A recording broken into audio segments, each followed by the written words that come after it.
Hello everyone, আজ আপনাদের সাথে চুই ঝাল বিফ হ্যান্ডি রেসিপি শেয়ার করব। আশা করি রেসিপিটি আপনাদের কাছে ভালো লাগবে। এই রেসিপিটি দারুণ এবং খুবই মজার হয় মাটির হাঁড়িতে রান্না। চলুন তবে দেখে নেওয়া যাক। চলুন প্রথমে চুই ঝাল মশলার সঙ্গে পরিচিত হই। এগুলো চুই ঝাল মশলা পেতে যে কোনো পেজ থেকেও নিতে পারেন বা বড় বড় সুপার শপেও পেতে পারেন। এখানে আমি হাড়, চর্বি এবং সলিড মাংস নিয়ে নিয়েছি, 1.5 কেজির মতো হবে।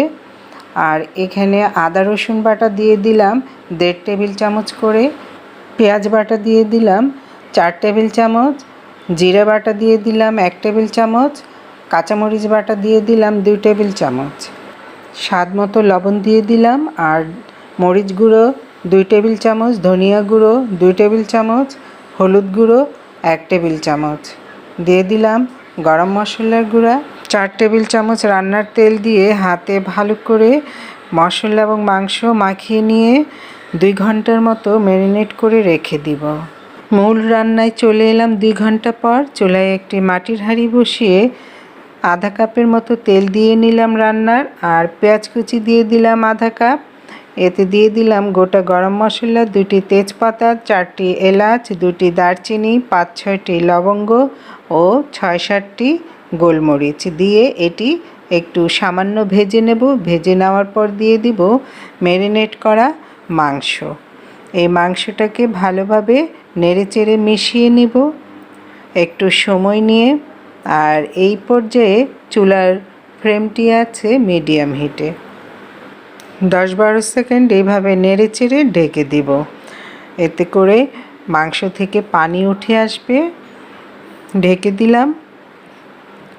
চলে এলাম 5-10 মিনিট পর, আবারও নেড়েচেড়ে ঢেকে দিলাম। 15 মিনিট পর ফিরে এলাম। কিছুক্ষণ এইভাবে নাড়াচাড়া করে কষিয়ে নেব।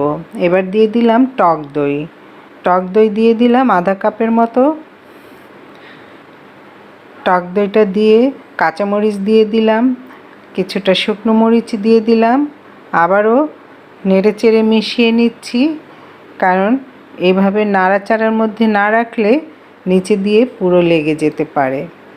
সেই কারণে নাড়াচাড়া করে আবারও ঢেকে দেব 15-20 মিনিটের জন্যে।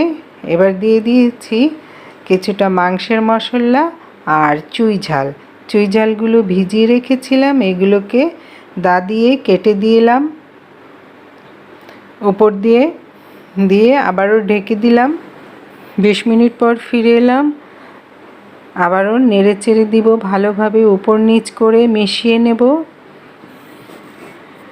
দেখুন অনেকটাই পানি উঠে তেল ছেড়ে উপরে এসেছে। এভাবে নেড়েচেড়ে আরও 10 মিনিট কষিয়ে নেব। নাড়াচাড়ার মধ্যে রাখলে নিচে দিয়ে আর পোড়া লাগবে না, বেশ পানিও আছে। এবার দিয়ে দিব রসুন কতগুলো, 4-5টি বা যে কয়টি আপনার হাতের কাছে থাকে দিয়ে দিতে পারেন। রসুনের কোয়াগুলি সুন্দর মতে সেদ্ধ হবে এবং খেতেও মাংসের সঙ্গে ভালো লাগবে। এবারও ঢেকে দিলাম। একটি বাটিতে আমি আটা গুলিয়ে নিয়েছি, এটিকে ভালো করে সিল করে দিচ্ছি যাতে কোনো ধরনের বাতাস না বের হয়। আর এই পর্যায়ে চুলার ফ্লেমটি লো হিটে রেখে আরও 20-25 মিনিট জাল দিব। বন্ধুরা, আপনারা কে কে বিফ হ্যান্ডি পছন্দ করেন জানাবেন। যাদের কাছে ভিডিওটি ভালো লেগেছে তারা অবশ্যই পেজটি ফলো দিয়ে একটি লাইক কমেন্ট করে পেজের সঙ্গেই থাকবেন। আর যারা ইউটিউব চ্যানেল থেকে দেখছেন তারা চ্যানেলটি সাবস্ক্রাইব করে পাশে থাকা বেল আইকনটি প্রেস করে দেবেন। 25 মিনিট পর ফিরে এলাম। এই আটাটা আমি শক্ত হয়ে এসেছিল, ছুরি দিয়ে কেটে নিলাম। দেখুন কত সুন্দর হয়েছে এই মাংসের তরকারিটা, দেখেই খেতে লোভ হচ্ছে। এবার এটাকে আমি পরিবেশন করব। মাংসটা অনেক সেদ্ধ হয়েছে।